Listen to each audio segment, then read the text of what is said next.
Welcome everyone to our group work. We're focusing on China.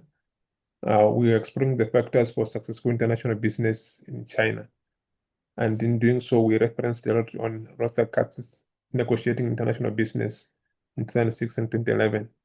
My name is James Jirayafa. I'm with Lorena Soka Contreras, Theophil Ezekiel Benacho, Kwame Dionadom Yao, Alexander Chizayabera, Christopher Mbakosa, and Peyton Fitkin. So I'm going to hand over the time to Lorena to present her part, and then you're going to go in sequence for all the members of the group to present. So go ahead, Lorena.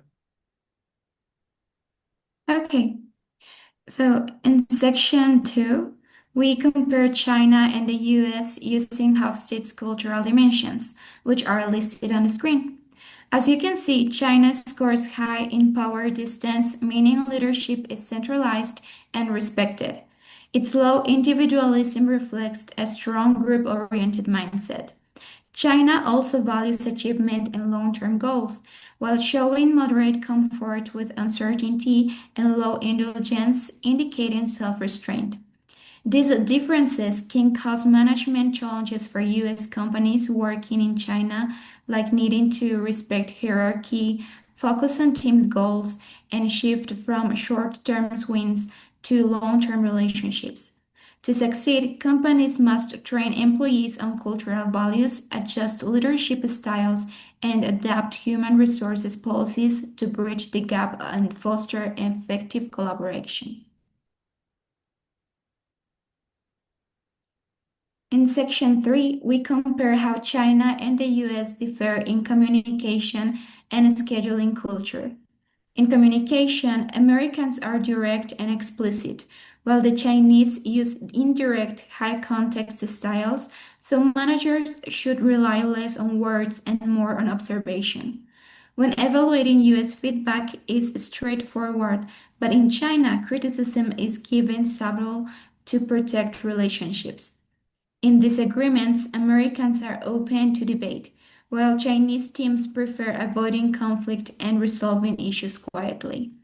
Lastly, in scheduling, Americans value punctuality and fixed plans, while Chinese teams are more flexible with time. To avoid issues, companies should promote cultural awareness, adapt their communication styles, and train teams in local business etiquette. In section 4, we looked at negotiation style and strategies. Business negotiation in China is deeply shaped by cultural values, hierarchical traditions, and relationship-centered practices. So for one to succeed, 7 basic points must be observed. One is we must build relationship of trust, known as guanxi. This may involve, holding meetings, giving gifts, showing genuine interest in the opposite party until you establish an effective trust before you engage in business dealings. Now, we must also be patient and persistent. Chinese negotiation is usually a lengthy process. So we must be patient when we are doing our negotiations. We must also respect face and use indirect communication. As for the Chinese culture, the upkeep of an individual an essential predisposition. So just unlike in the United States, where one is expected to be open and direct, in Chinese circumstance, it is not so because they would like to, keep face and not lose their respect. Also, we have, if you want to present offers, you must make room for concessions. because prices may shift by up to 40% during discussions or negotiations. So you have to make a room for such variation. And we also we must be aware of hierarchy. Always show respect to senior people, business by a group of leaders. So the respect, so you must respect this hierarchical authority. You must expect limited information. They are not very open when they have not established that relationship of trust. So you must expect to have some information hidden, before, after establishing that trust, then they will now open up to you. And we must keep relationship alive after the deal. So your transaction does not end once. After discussions and all agreements signed, you must continue also to move on with them in order to have that trust within. So in conclusion, having the ability to negotiate successfully in the Chinese environment demands a premeditated effort towards building trust, the exercise of patience, the need to communicate effectively, and more importantly, an understanding of how relationships are of long-term predisposition rather than immediate return.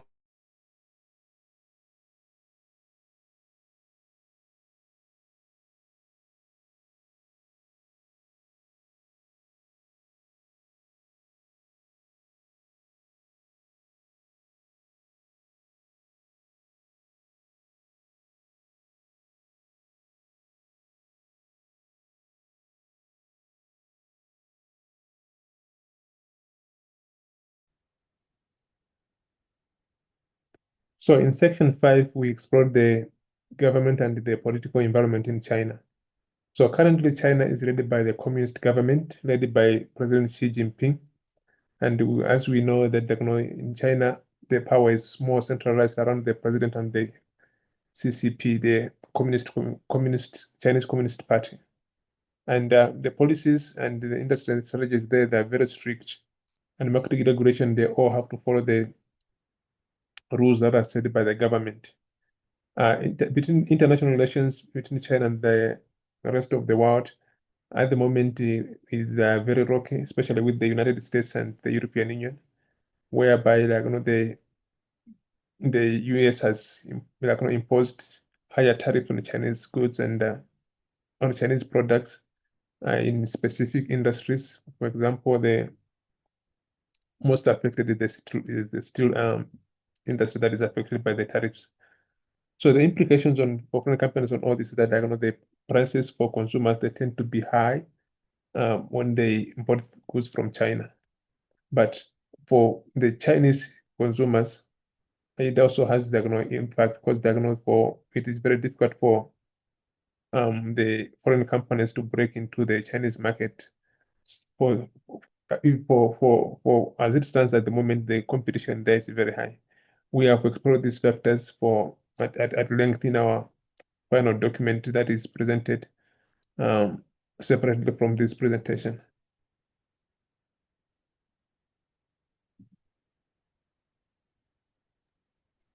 Okay, now let's talk about economic freedom index.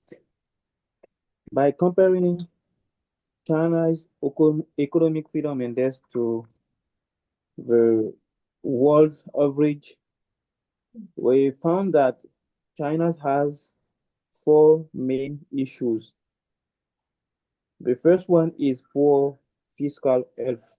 The second one is open market limitation despite strong trade freedom. The third one is a weakness in rule of laws. And finally, a foreign business risk. Next, on section 7, On section 7, we compare China's average to a global average in regulations, and we found out that China offers fast and low cost business registration supported by digital reforms. High tax burden and post filing complexity remain major challenges. While contract enforcement is efficient, transparency and impartiality of courts are concerns for foreign firms.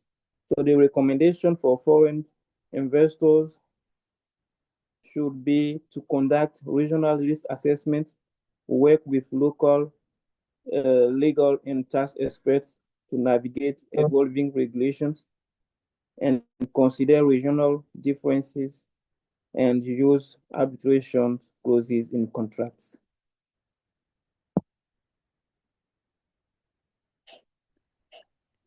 Section 8 discusses China's import tariffs, which vary across sectors. For example, 15% for agriculture products and up to 25% for automobiles.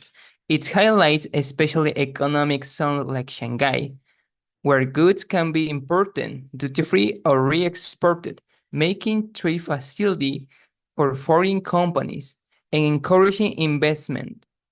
Section 9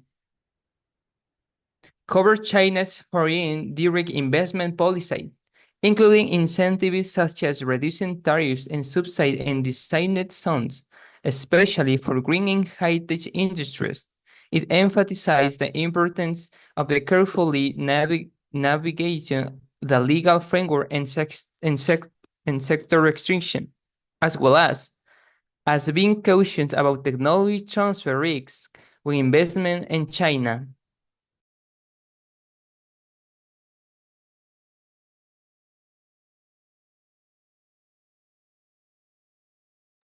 In section 10, we have a look at the current economic conditions. It is notable that China's recovery post-pandemic was very sharp. By 2021, their growth, the GDP growth rate was about 8%. However, the following year, it dropped to about 3%, but it has rebounded and sort of moderated at about 5%. For 2023 and 24. It is projected, maybe the government projection is that it will be 5% again, but other forecasts say 4.7 or 3.4. But that's mainly in relationship with their CPI inflation change. So it is also affected by the weak consumer demand that hampers growth and affect dynamics and competition, and investors should prepare for fierce competition in terms of evolving market.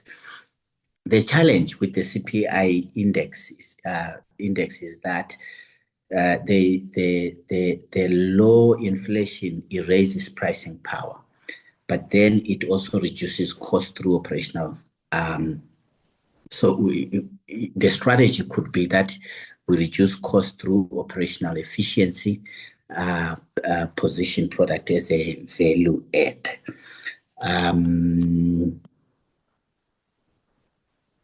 The section 11, I think. Go back, sorry. Yeah, I just needed to have this discussion quickly. The year-on-year interest rate is an interesting one because since 2020, the interest rates have dropped drastically. And inversely, the GNI per capita has grown. This means that the rising purchasing power in urban centers supports demand for premium products. So if we are taking anything to China, it's going to be premium products that could be taken up quickly in the urban areas.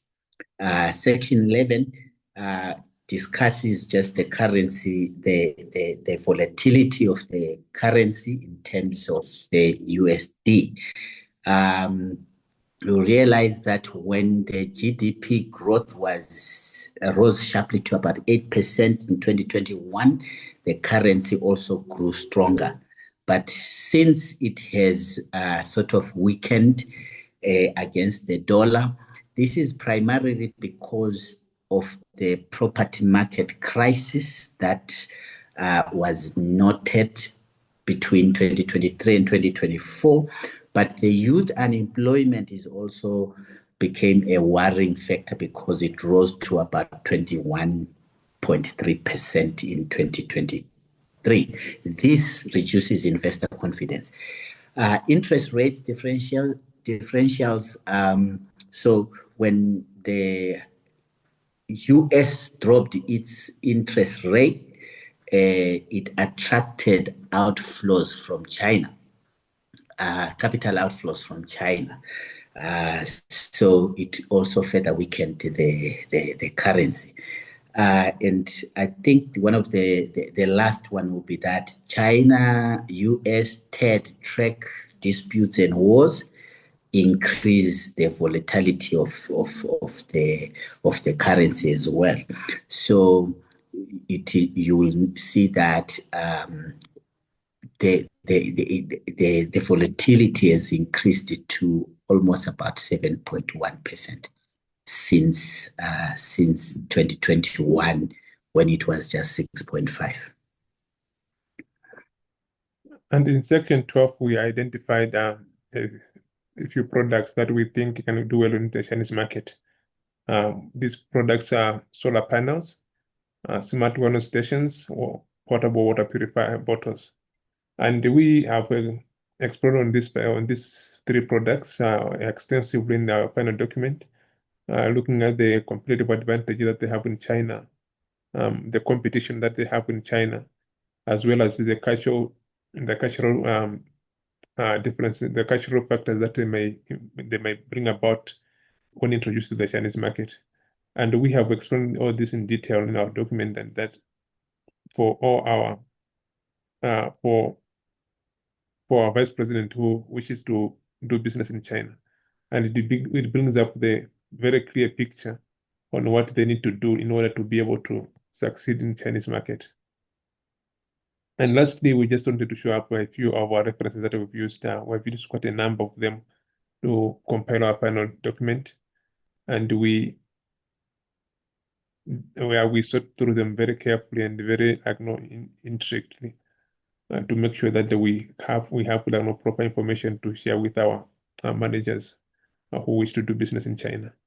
So thank you so much for paying attention. This is the end of our presentation. We believe you have learned something, and we urge you to visit our final paper for more details about the topic. Thank you very much.